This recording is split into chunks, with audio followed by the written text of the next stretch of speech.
சிவகாமி ஒரு போல்டான ஒரு ஃபியர்லெஸ்ஸான ஒரு விமன். அவங்க ஃபேஸ் பண்ண சிச்சுவேஷன்லாம் பார்த்தீங்கன்னா, பயங்கர சேலஞ்சிங்கா இருக்கும். ஒரு கிங்டமோட டெர்ம்ஸ் அண்ட் கண்டிஷன்ஸ பெர்ஃபெக்ட்டா ஃபாலோ பண்ணுவாங்க. அத மத்தவங்களும் ஃபாலோ பண்ணணும்னு நெனைப்பாங்க. அவங்களோட சிந்தனைகளும், அவங்களோட செயல்களும் எப்பவுமே சரியா இருக்கும்ன்றத ஸ்ட்ராங்கா நம்புவாங்க. தேவசேனாவ புரொடெக்ட் பண்றதுக்காக அமரேந்திர பாகுபலி சிவகாமி எதிர்க்கிற மாரி சில சிச்சுவேஷன்ஸ் வரும். அப்பதான் அந்த அட்டாச்மெண்ட் ஈகோவா மாறும். எந்த ஒரு ஒப்பீனியனும் கேட்காம கிங்டம் விட்டு வெளிய அனுப்பியிருப்பாங்க.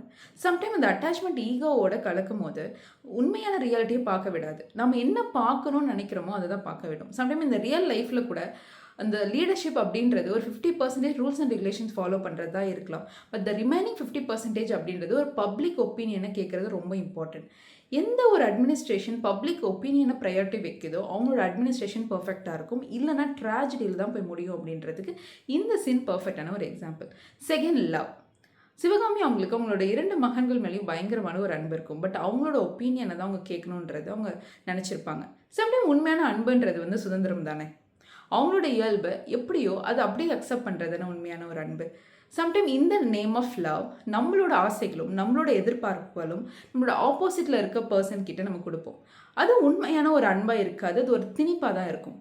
அந்த உறவை எப்பவுமே நீடிக்காது அப்படின்றதுக்கான இது ஒரு பர்ஃபெக்டான எக்ஸாம்பிள் தான் இந்த மாதிரி ஒரு சீன்ஸ். நெக்ஸ்ட் பல்லா அப்புறம் நாசரோட கேரக்டர்ஸ்லாம் பார்த்தீங்கன்னா சிவகாமியை பயங்கரமாக மைண்ட் மேனிப்புலேட் பண்ணுவாங்க.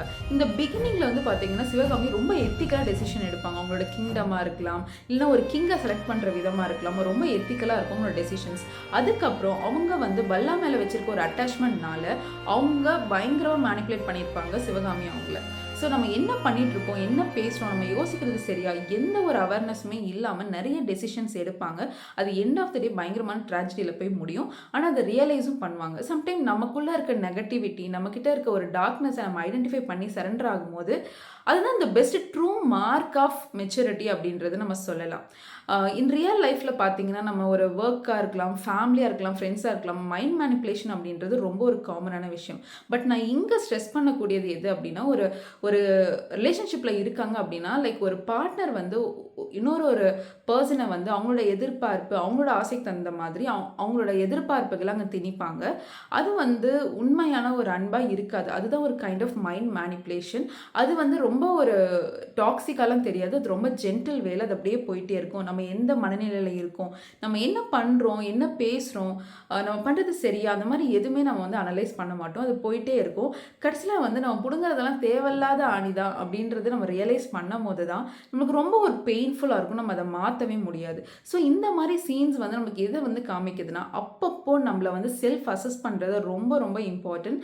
அப்போ தான் நாம் என்ன பண்ணிகிட்ருக்கோம், அந்த ஒரு செல்ஃப் அவேர்னஸை நம்மளால் உணர முடியும். நெக்ஸ்ட் மை மோஸ்ட் ஃபேவரட், மகிழ்வதியோட அடுத்த கிங் யாரு அப்படின்ற ஒரு கன்ஃபியூஸ்டான சிச்சுவேஷன் இருந்தப்போ சிவகாமி 2 குழந்தைங்களையும் கையில் எடுத்துக்கிட்டு கோர்ட் ரூமில் போயிட்டு நான் பொறுப்பு எடுத்துக்கிறேன், பட் இந்த 2 குழந்தைங்களும் வளர்ந்து அதில் யார் பெஸ்ட்டோ அவங்க தான் இந்த கிங்டமை ரூல் பண்ண போகிறாங்க அப்படின்ற ஒரு எத்திக்கலான ஒரு டெசிஷன்ஸை எடுத்திருப்பாங்க. சம்டைம் லீடர்ஷிப் அப்படின்றது it's not measured by any degrees or titles. ஒரு கன்ஃபியூஸ்டான ஒரு சுச்சுவேஷன் இருக்கும் போது, ஒரு ப்ராப்ளமேட்டிக்கான ஒரு சுச்சுவேஷன் இருக்கும் போது ரெஸ்பான்சிபிலிட்டி எடுத்துகிட்டு அங்கே ஒரு சொல்யூஷன் கொடுக்குறவங்க தான் இந்த பர்ஃபெக்ட் லீடர்ஷிப் அப்படின்றத இந்த சீன் அழகாக டெபிக் பண்ணியிருப்பாங்க.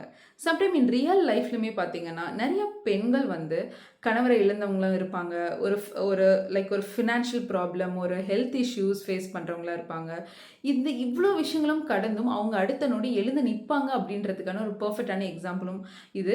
அண்ட் நெக்ஸ்ட் எழுந்து நிற்கணும் அப்படின்றதுக்கான ஒரு எக்ஸாம்பிள் இன்டெரக்டாக இருக்கும். பிகாஸ் லைஃப்பில் என்ன ஒரு சிச்சுவேஷன் வந்தாலும் நமக்காக நம்ம இந்த லைஃப்பை போராட எழுந்து நிற்கணும் அப்படின்றதும் இந்த சீன் இன்டெரக்டாக காமிச்சிருக்கும். Because the life is beautiful. நாளைக்கு கட்டப்போட கேரக்டர் டீகோட் பண்ணுவோமா?